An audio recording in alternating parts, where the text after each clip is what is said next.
Vamos a retomar, mis hermanos, el estudio que hemos estado llevando a cabo acerca de las parábolas del reino.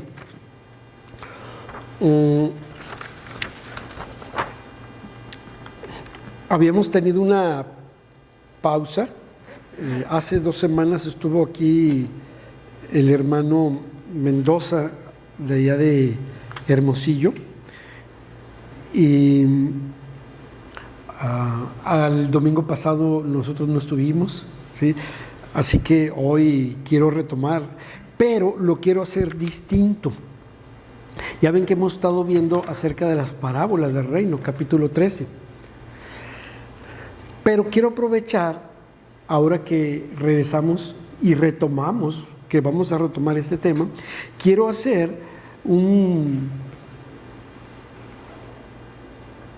como una especie de resumen de la historia del reino de Dios, ¿sí?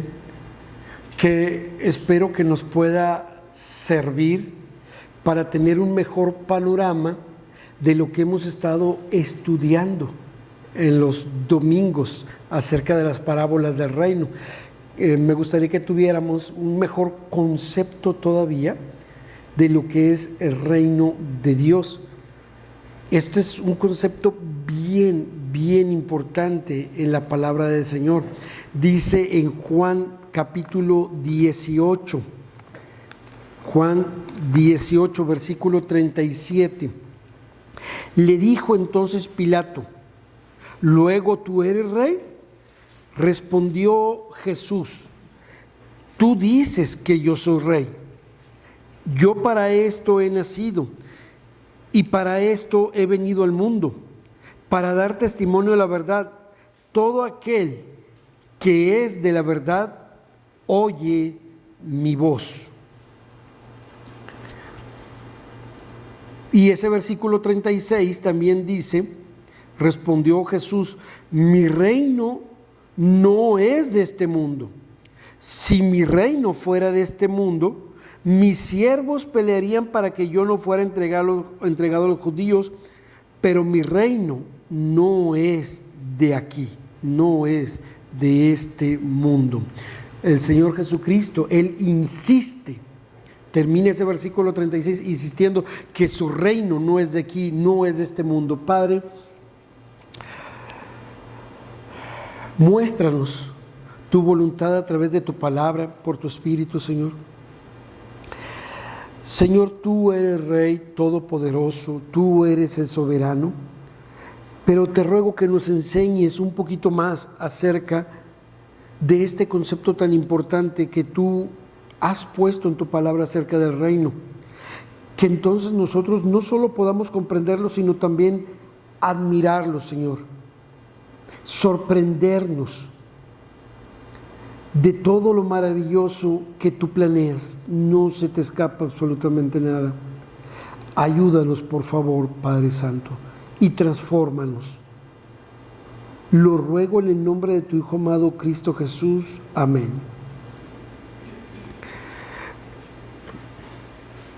Estamos viviendo, mis hermanos, en una época de un conflicto mundial como nunca. Naciones contra naciones, donde la sociedad es muy violenta últimamente. Hay dificultades en todos los sectores de nuestra sociedad. A donde tú desvíes la mirada es problemas. Y haría la pregunta: ¿cuál es la esperanza entonces del cristiano? Porque el cristiano tiene un mensaje distinto, tiene unos valores diferentes. Entonces la pregunta es: ¿cuál es la esperanza del cristiano? Y la respuesta tendría que ser: la esperanza del cristiano es el reino. Y es que nos damos cuenta que este concepto del reino está presente en toda la Biblia, desde el Génesis hasta el Apocalipsis. Y la Biblia trata de este tema de maneras distintas, ¿no? Acerca del reino. Así que, si quieres proyectar eso, por favor, y lo dejas así proyectado, te lo agradecería mucho. Ese debe ser el Monte Everest, yo creo.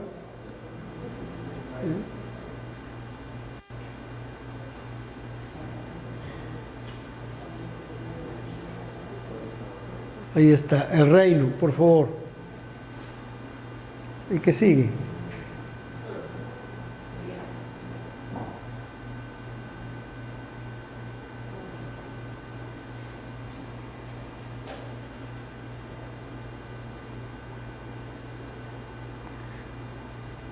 ¿Crees que lo puedas ampliar un poquito más la imagen para que se vea un poquito mejor? No. A ver. Bueno. A los que les gusta apuntar, vamos a ver tres grandes puntos, tres grandes cosas acerca del reino. ¿Sí? Primeramente, vamos a ver qué es el reino, la esperanza del reino y cuál es mi responsabilidad frente al reino. Esos son los tres grandes puntos que lo vamos a ver, aunque cada punto va a tener subpuntos. ¿Puedes irte a los subpuntos? Bueno, ok. A ver si le alcanzan ustedes a ver, no lo sé, pero ese es el orden que vamos a seguir. Se los quise poner así para que ustedes también lleven el mismo hilo. Ojalá pudieran ustedes alcanzar a verlo. Pero bueno, primeramente vamos a ver qué es el reino, ¿sí? ¿Qué es el reino? Y nos vamos a dar cuenta que en cuanto al reino, tenemos que ver que el reino no es de este mundo, es desde siempre y es reconocido, ¿sí? No es de este mundo, es desde siempre y es reconocido. ¿Por qué?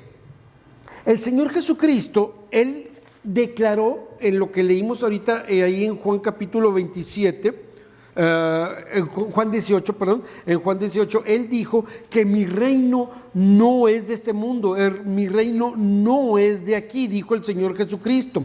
Entonces, si el reino del Señor no es de aquí, Él está haciendo una referencia a que su reino procede del cielo. Es un reino establecido en el propósito soberano de parte del Señor, que este reino empieza bíblicamente hablando su referencia desde el Génesis y va a correr hasta el Apocalipsis. Ustedes saben que es lo mismo el reino de Dios que el reino de los cielos, ¿sí? No se vayan a confundir, es exactamente lo mismo.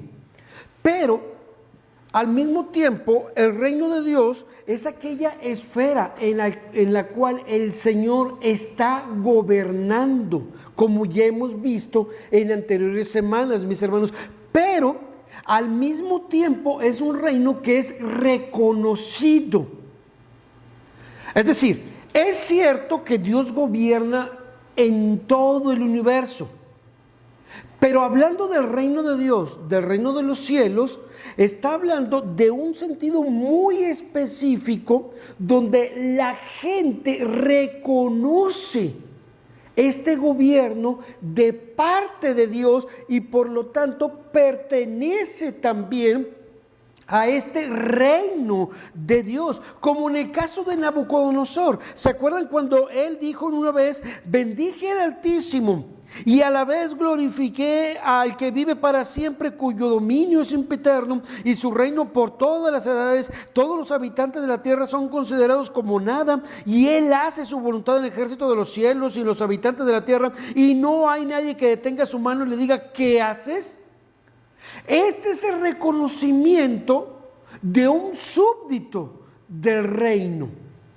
Por eso el reino no es de este mundo, el reino de Dios es desde siempre, porque el Señor lo ha mostrado desde Génesis hasta el Apocalipsis. Ahorita vamos a ver un poquito de eso. Y al mismo tiempo es reconocido, porque todo súbdito de Dios va a reconocer precisamente el reino de parte de Dios. Este reino también es un reino mediado. ¿Por qué es un reino mediado? Es decir, es cierto que Dios es el rey soberano sobre su creación, pero al mismo tiempo delega su gobierno al hombre que él creó. Ustedes ven, por decir, en Génesis capítulo 1, del 26 al 30, cuando Dios creó al hombre, si ustedes ponen atención, por decir, día 1, día 2, día 3, día 4, día 5, día 6, bueno, día 4, 6, día 5, hasta el 5, porque en el 6 creó al hombre. Cuando Dios va a crear algo, ¿qué dice el Señor? Pero cuando lo va a crear, ¿qué dice? Y dijo Dios, sea, ¿verdad? Sea la luz, sea las tinieblas, sea las lumbreras, sean los animalitos, sean los árboles del campo, y lo crea. Pero cuando Dios creó al hombre, ¿Él dijo, sea el hombre? No, lo hizo completamente distinto. Incluso dijo la Trinidad allí reunida, dijo, hagamos al hombre a nuestra imagen y semejanza. Y lo hace del polvo de la tierra, precisamente. Imagen es en un sentido moral, porque el hombre también sabe lo que es bueno, sabe distinguirlo también de lo malo. Y semejanza, porque el hombre también se le estaba entregando el gobierno de este mundo como un corregente. Pero el gobierno no pertenecía al hombre. El hombre tenía que ser corregente. Sí, iba a gobernar, pero de parte de Dios, que era el verdadero rey. Dios siendo el rey de su reino, pero dándole al hombre la oportunidad también de gobernar en esta creación junto con él.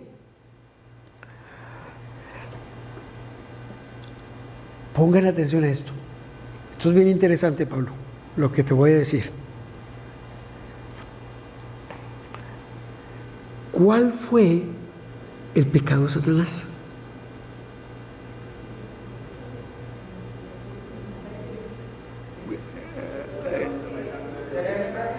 Quiere ser como Dios. ¿Se acuerdan que él dijo, subiré? Y él también quiso tener un reino.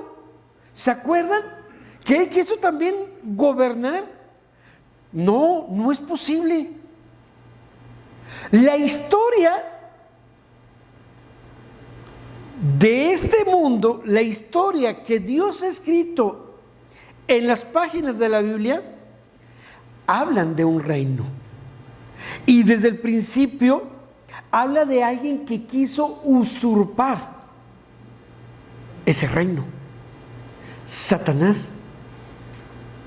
Y él dijo, seré semejante al Altísimo. Él dijo, tendré autoridad, tendré gobierno. Pero Dios, ¿qué hace? No puedes, ¿sí? Interviene y inmediatamente derriba, quita a Satanás de esa comisión celestial que él tenía junto con el Señor, y lo saca de esa relación con él y lo coloca en la tierra. Satanás se cuenta, donde hay un trono, hay un rey. No podía quitar a ese rey. Y nos encontramos en Edén, con este ser creado, el hombre, también con Eva, ¿sí? Y el hombre tiene en su mano, por así decirlo, de una forma simbólica, el cetro de autoridad de parte de Dios. Dios le dijo al hombre, transfiriéndole esta autoridad de reino, le dijo al hombre, tú vas a sojuzgar también al mundo, ¿sí? Vas a enseñorearte de la creación, se le dice al hombre y a la mujer. ¿Se acuerdan de eso? Le está transfiriendo esa autoridad. Enseñoréate, gobierna. La evidencia de que Dios precisamente respetaba ese mismo carácter que le estaba confiriendo al hombre de gobernar, es que le trae a el hombre, le trae los animalitos de la creación y les dijo, tú ponle el nombre. ¿Sí? Como si Adán fuera el rey de la tierra, el dueño de esos animalitos, son tuyos, ¿no? Y ahí está Adán, funcionando en esa relación con Dios de gobierno, pero aparece en escena Satanás. ¿Y qué era lo que deseaba desde el principio Satanás? Reino. Él quería gobernar. Así que, ¿qué hace él? Se fija precisamente en el hombre y tienta a la mujer. Pensamos que la mujer perdió. No, quien realmente perdió fue el hombre, porque perdió esa capacidad que el Señor le había dado para gobernar. El hombre fue el que perdió toda capacidad, porque el hombre, el varón, fue derrotado. Y entonces el cetro de autoridad que el hombre tenía en su mano, dado por Dios para gobernar este reino terrenal, ese cetro, ¿por quién es tomado? Por Satanás. Y lo toma no por derecho, sino porque derrotó al hombre en el huerto del Edén. De manera que entonces Satanás toma ese cetro de autoridad, y los reinos de este mundo y su gloria, ¿de quién vienen a ser? De Satanás. Por eso cuando Satanás tienta al Señor Jesucristo, le dice: los reinos de este mundo y su gloria son míos. Dijo Satanás. ¿Se acuerdan cuando estaba tentando al Señor Jesucristo? A mí me fueron entregados. Y no es cierto. Acuérdense que Él es mentiroso y padre de mentira. No le fueron entregados. Dios no se los entregó a Él, se los entregó al hombre. Pero bueno, ahí está Satanás ahora gobernando el reino del mundo y estableciendo un reino contrario, opuesto al reino que Dios había establecido. Y incluso la misma Biblia reconoce esta gobernancia de parte de Satanás, porque en Juan 12:1, palabras del Señor Jesucristo, Él dijo, describiendo a Satanás, le dijo: el príncipe de este mundo. O sea, el Señor reconocía que en ese momento el principado de este mundo lo tenía Satanás. Él es el que estaba gobernando. Satanás es el que tiene esas fuerzas desplegadas que están conduciendo la historia de esta humanidad, y Dios ha de tener que estar interviniendo de cuando en cuando para volverla a reconducir siempre en lo que sí es la voluntad del Señor. Entonces nos damos cuenta que el reino de Satanás en este mundo, ¿cómo es? Pues es un reino de libertinaje, es un reino de oposición a Dios, y hasta la fecha sigue siendo así, un reino de rebeldía, de desastre, de lágrimas, de dolor, de miseria, de incapacidad. Ese es el reino de Satanás, muy contrario al que Dios tenía planeado. Así que es un reino mediado. Satanás usurpa el reino, pero Jehová va a establecer su reino legítimo como quiera. Aunque a su mensaje, ahí está, derrota al usurpador. Bueno, ok, está bien, así lo tienes bien.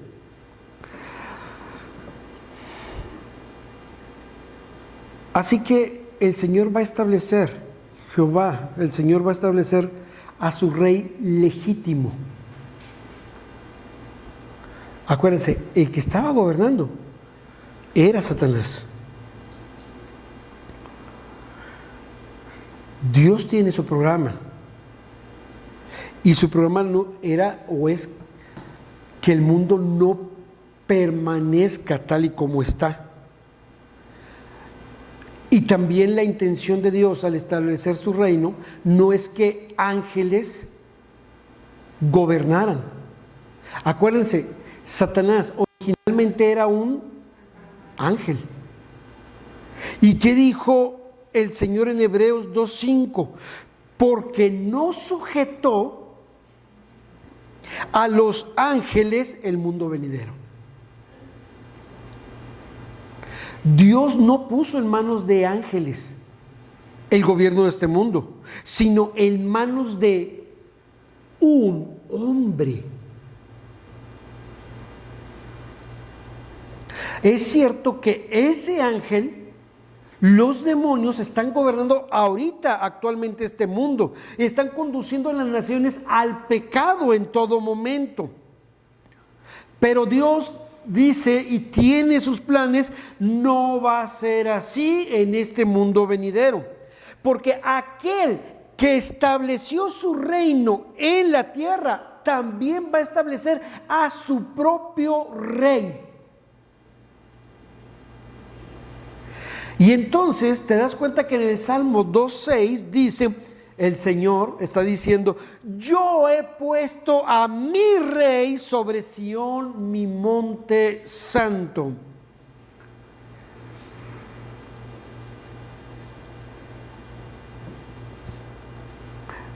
Él dijo, yo tengo un rey para este mundo, sí, pero no es Satanás. No son sus ángeles o demonios los que van a gobernar en esta tierra. El Señor designó a ese rey. Y Él dijo, he puesto a mi rey, a ese rey sobre mi monte santo. Ese rey es el que conocemos como Rey de Reyes y Señor de Señores. Y mientras tenían ese diálogo entre el Padre, el Dios soberano y ese rey que Él estaba estableciendo para este mundo, le dice, pídeme lo que tú quieras y te daré por herencia en las naciones, por posesión tuya, los confines de la tierra. Y ese rey establecido por el Señor es el Señor Jesucristo.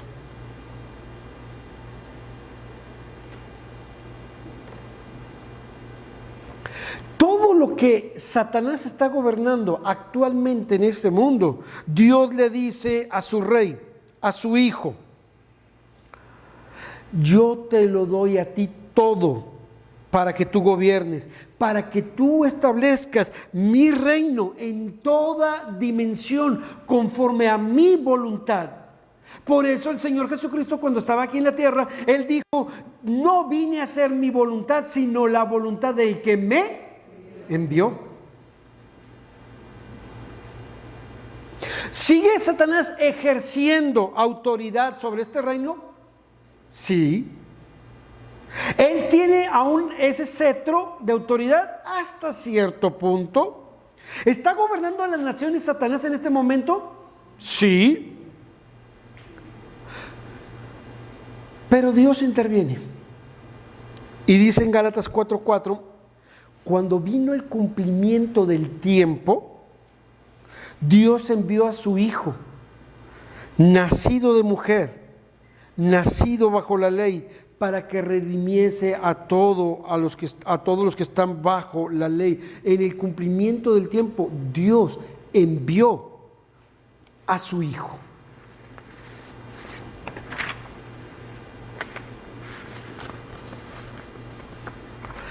Dios envía a su Hijo aquí al mundo para que Él fuera el rey. Y la única manera de recuperar ese cetro de autoridad que tenía Satanás sobre los reinos del mundo es derrotando a Satanás.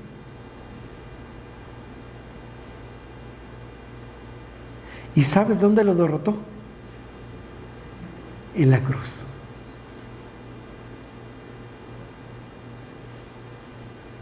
Por eso dice Pablo en Colosenses 2:5, y despojando, cuando Él clavó en la cruz en sí mismo también esa acta que había contra nosotros, ¿sí?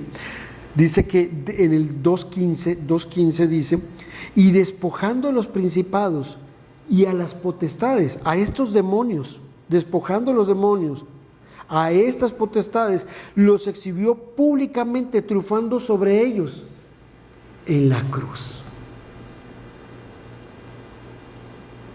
En la cruz, Dios quitó el control a Satanás. Y el acta de los decretos que nos era contraria Es decir, que nosotros no podíamos cumplir la ley del Señor. Esa acta, el Señor también la clava en la cruz de Cristo, sobre Cristo, y exige de Cristo el pago de la deuda de nuestros pecados, como un aval, por así decirlo. Este no pagó, vengo por ti porque tú eras el aval, págame, aquí está el papel, la deuda, págame. Y así se presenta delante de Cristo esa deuda, y Él paga por nuestros pecados. De manera que Satanás, que era el acusador, Satanás, el instigador, él ya no tiene poder legal sobre los salvos, sobre los hijos del reino de Dios. Porque el Señor pagó por nuestros pecados y Él triunfó, nuestro Señor Jesucristo, en la cruz.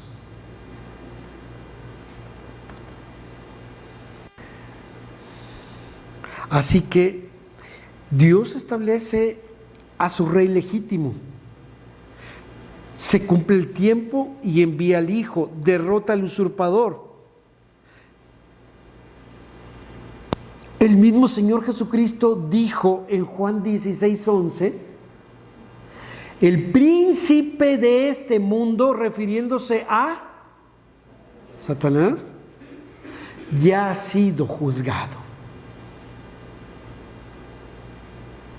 Entonces nos damos cuenta que Satanás ya es un ser condenado. Solamente está esperando en el corredor de la muerte, ¿sí? La última milla, dicen algunos.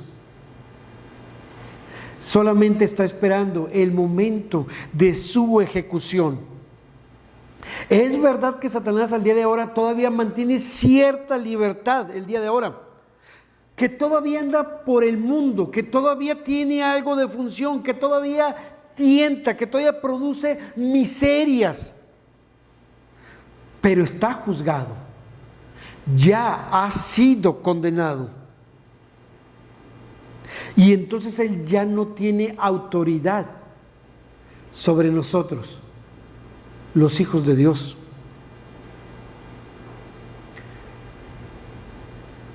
¿Se dan cuenta qué importante es entender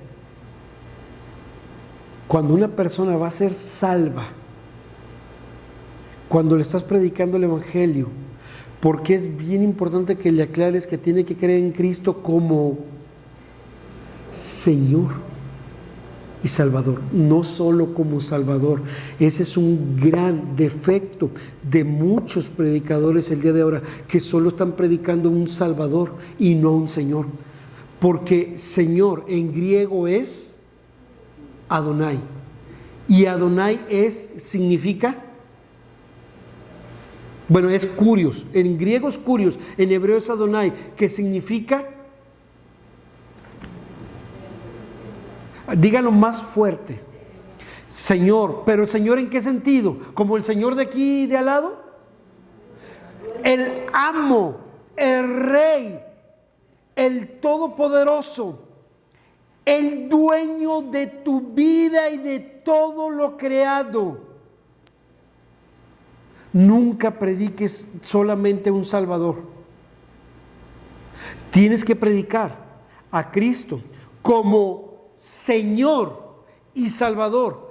Por eso mucho del mal llamado mundo cristiano el día de ahora tienen a Cristo como Salvador, pero viven como ellos quieren, porque no lo tienen como Rey, como Señor, como amo, como dueño de sus vidas, sino que ellos mismos siguen siendo el Rey de sus propias vidas. Y eso fue lo que condenó a Satanás, querer ser el rey. ¿Acaso no es lo que busca el ser humano el día de ahora? reinarse a sí mismo y ser el rey de su propia vida, ¿por qué tiene Dios que gobernar y mandar y ser el Señor y el dueño de mi vida? Porque este fue el pecado de Satanás. Quiso ser rey. Entonces viene el Señor Jesucristo y trae un mensaje. Y su mensaje es el evangelio del reino. ¡Wow!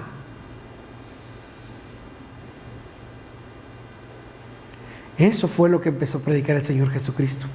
El evangelio del reino.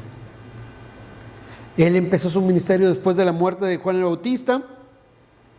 Y empieza a predicar así el evangelio del reino, y hasta el día de ahora seguimos todavía con la predicación de ese mismo evangelio del reino de Dios. Pablo nos dice que Dios a los que creen en Cristo los ha librado del poder de las tinieblas, del reino de las tinieblas, y nos ha trasladado al reino de su amado Hijo. Colosenses 1:13. Fíjate, hasta en eso, cuando el Señor te salva, te jala, te quita del reino de las tinieblas y te traslada al reino de su amado Hijo. Te saca de ese reino miserable de las tinieblas y te coloca en el reino admirable de luz.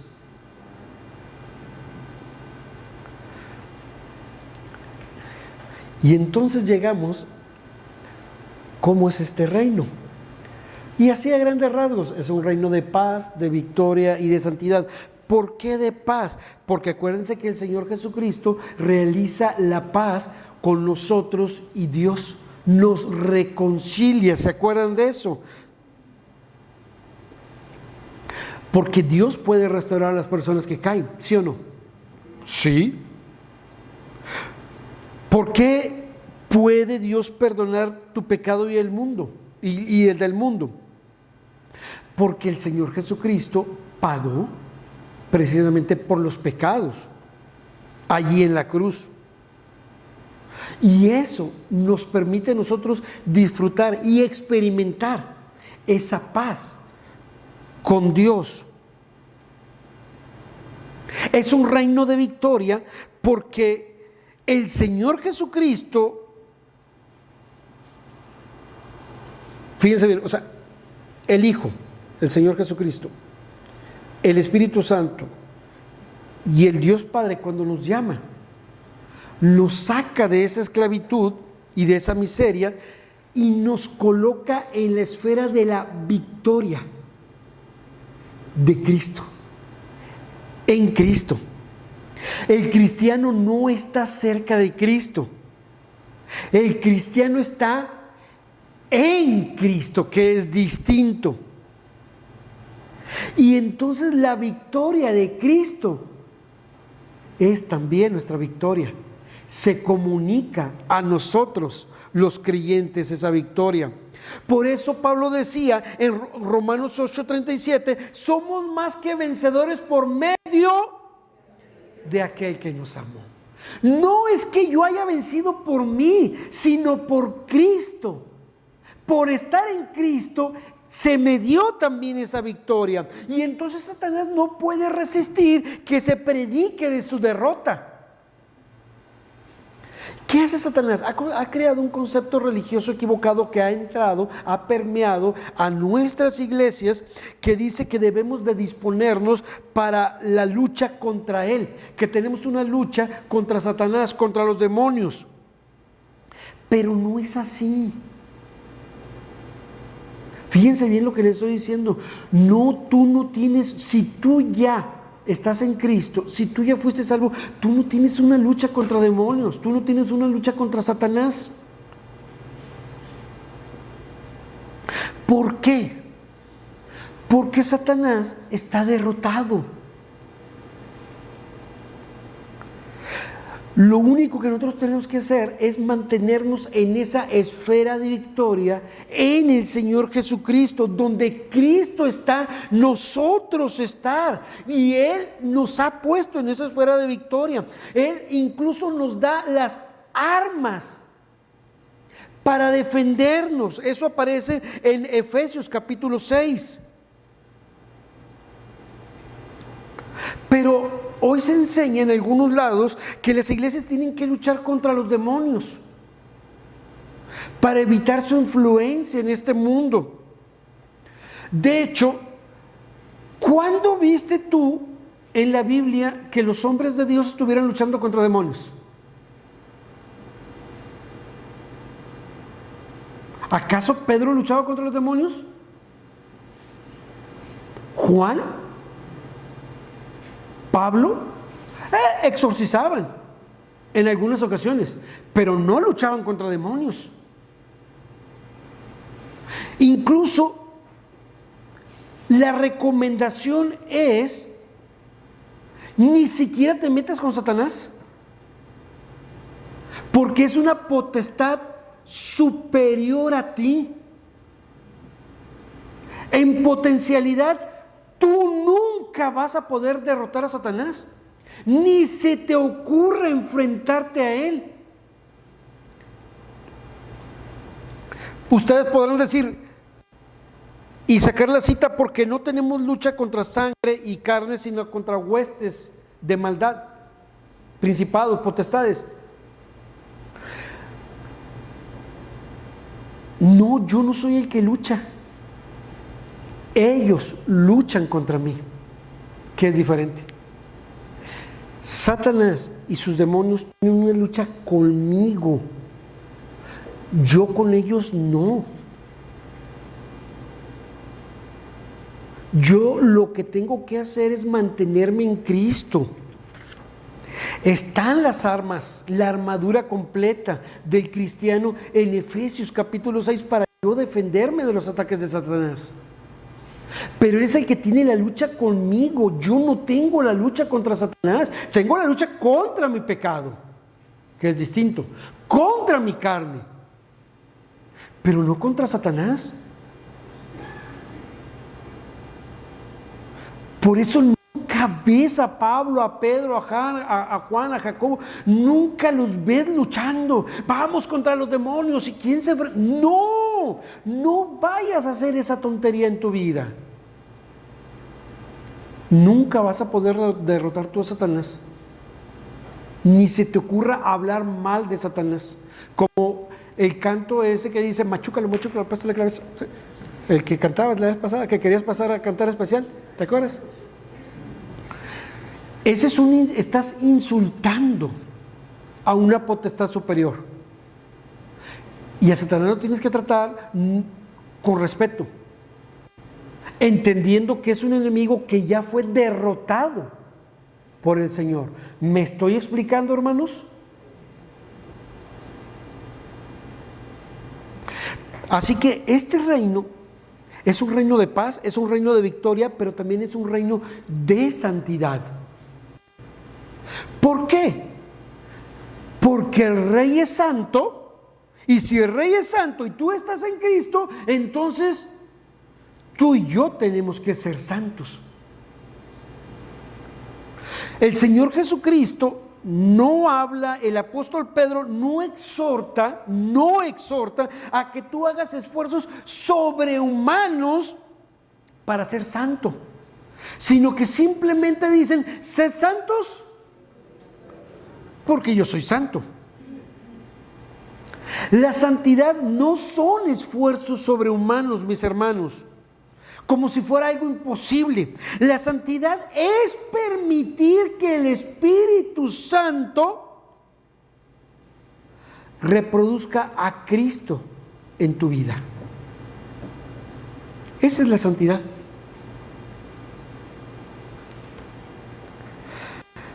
Y no te olvides que la única manera de mantenerte o de tener comunión con el Señor es la santidad. Hebreos 12:14: seguid la paz con todos y la santidad, sin la cual nadie verá al Señor. Por eso es un reino de santidad.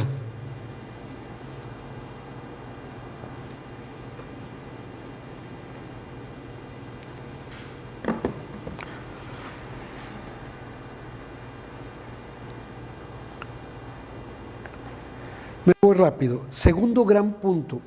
Ya vimos el primer gran punto, ¿qué es el reino? Segundo gran punto, ¿sí? La esperanza del cristiano. Acuérdense que Dios frustró los planes de Satanás.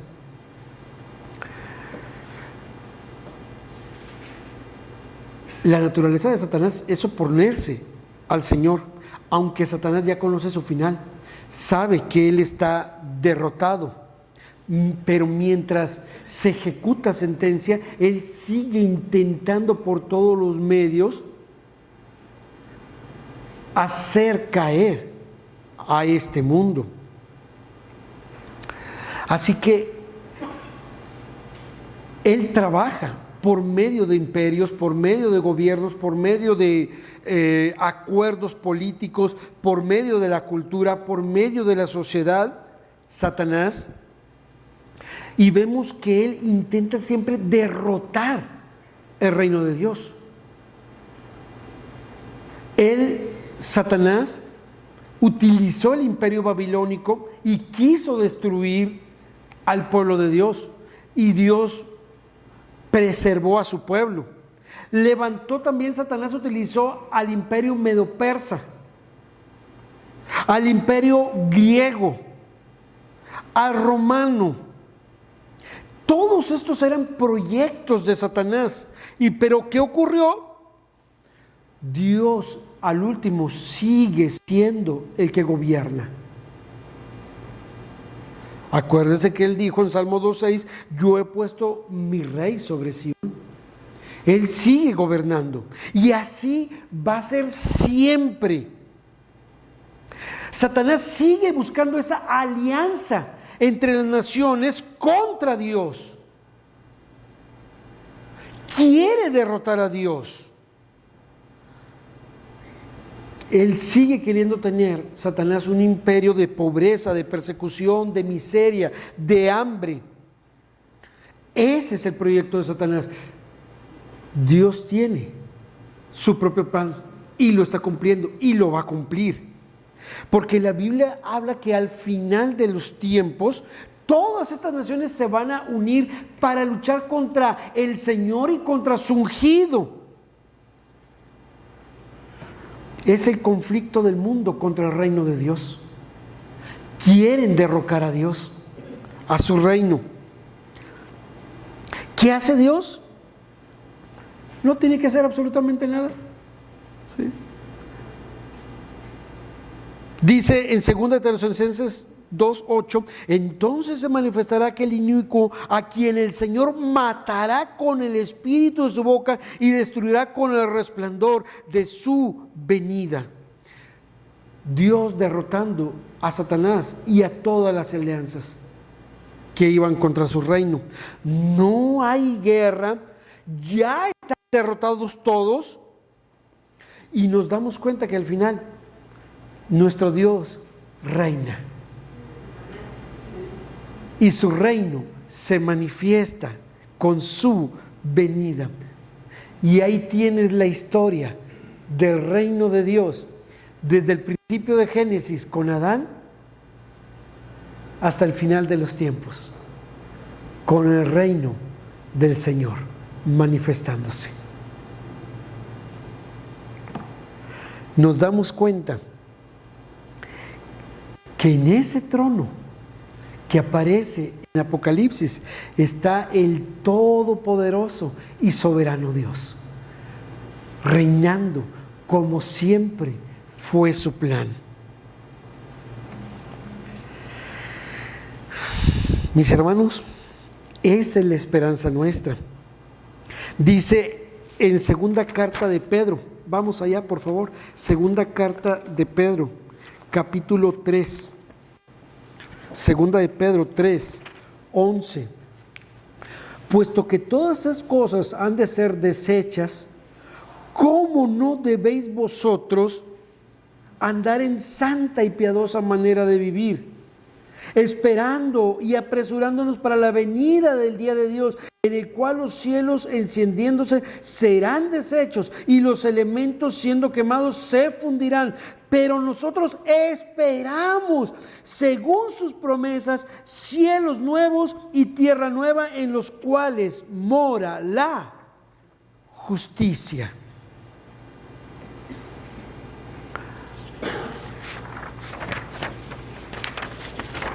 Así que este reino se está proyectando a eternidad, a perpetuidad. Pregunta: ¿Dios hizo al hombre para el cielo o para la tierra? Para la tierra. No vamos a estar una eternidad en el cielo.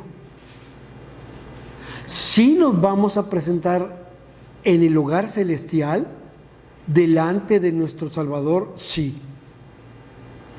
Pero vamos a regresar también con el Rey de Reyes, el Señor de Señores, como parte de sus ejércitos a esta tierra.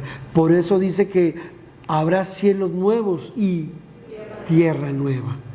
Allí es donde nos toca a nosotros vivir, hermanos.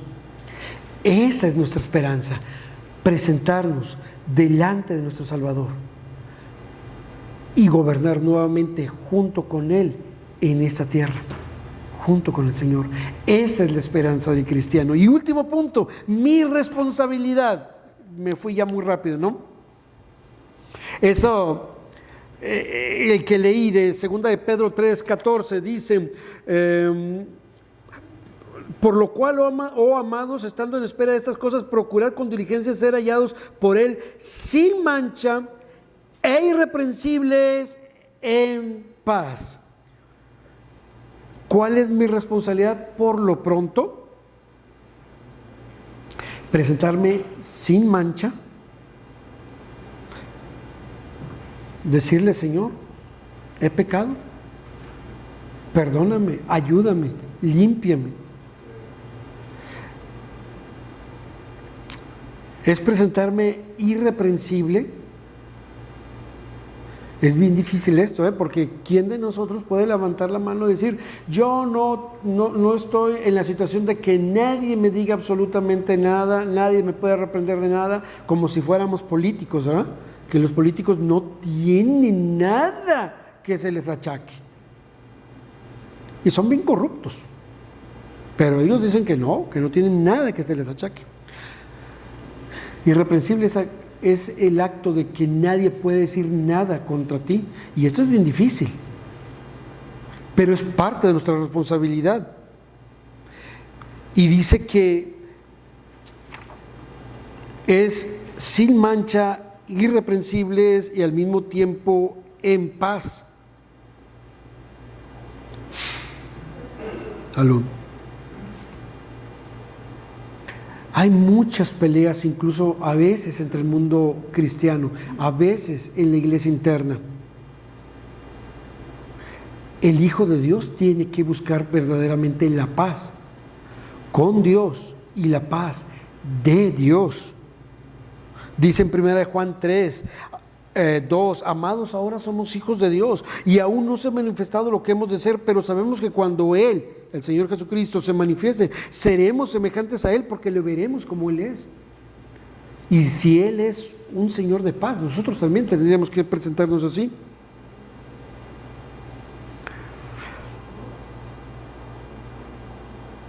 Dice también que todo aquel que tiene esta esperanza en Él se purifica así como Él es puro.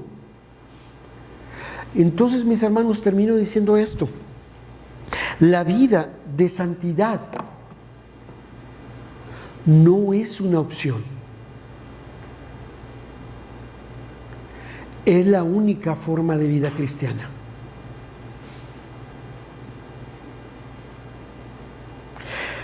La comunión con Dios solo es posible en la esfera de la santidad. El que dice que permanece en Él debe de andar como Él anduvo. Si tú no has sido salvado todavía por el Señor, Si el Señor, si Jesucristo no es todavía el Señor y Salvador de tu vida, tú no perteneces al reino de Dios.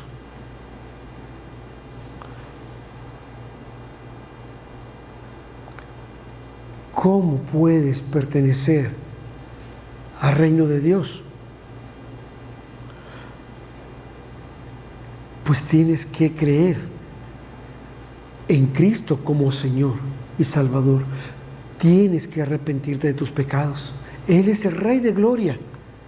Él es el Señor de señores, el Rey de reyes.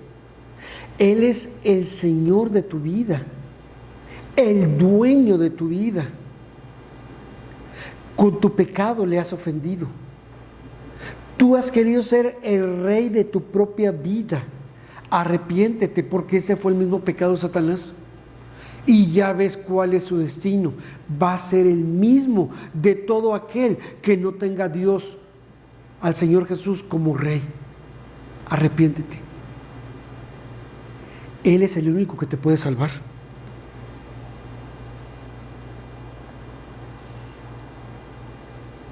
Jesús le dijo a Nicodemo: si no nacieres de nuevo, no puedes ver el reino de Dios. No puedes ver el reino de Dios. Cree en el Señor Jesucristo para que puedas ser salvo, estar en el reino del Señor. Y aquellos que ya somos salvos, mis hermanos, los que sí estamos y pertenecemos al reino de Dios, disfruta de esta bendición del Señor, pero entiende que es un reino de victoria, de paz y de santidad. Se nos demanda vivir de esa manera. Vivamos así. Por eso les decía al principio, el concepto del reino pasa por toda la Escritura. Cuando Israel ya no quiso que Samuel fuera su juez, sino pidieron un rey, ¿qué le dijo el Señor a Samuel? ¿No te han rechazado a mí? Porque ellos tenían un rey, el Señor. Por eso Él prometía rey. Por eso envió a su Hijo Jesucristo. La historia se trata de un reino y de un rey. Próximo domingo continuamos entonces nuevamente con las parábolas del reino. Gracias, Padre Santo, porque tú nos muestras que eres Rey de reyes, Señor de señores. Tú siempre estableciste tu reino y delegaste al hombre parte de esta autoridad, y el hombre la entregó a Satanás. Ayúdanos, Padre Santo, para que nosotros ahora, como hijos tuyos, no entreguemos esa autoridad al enemigo, porque esta te pertenece a ti y solamente a ti, Señor. Ayúdanos entonces a gobernar en esa esfera en la que tú nos pusiste, pero conforme a tu voluntad, Señor, y no hacer nuestra voluntad, sino la tuya, Señor. Que como esposos, como hombres, podamos nosotros dirigir nuestro matrimonio, nuestra familia, pero como tú lo estableciste. Que como mujeres, Señor, puedan establecer también, Padre Santo, su autoridad, pero como tú estableciste.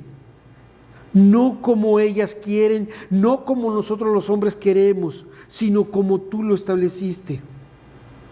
Ayúdanos a entender que este gobierno humano es solo temporal, no es perfecto, pero buscamos tu reino eterno, único, verdadero, que solo pertenece a ti.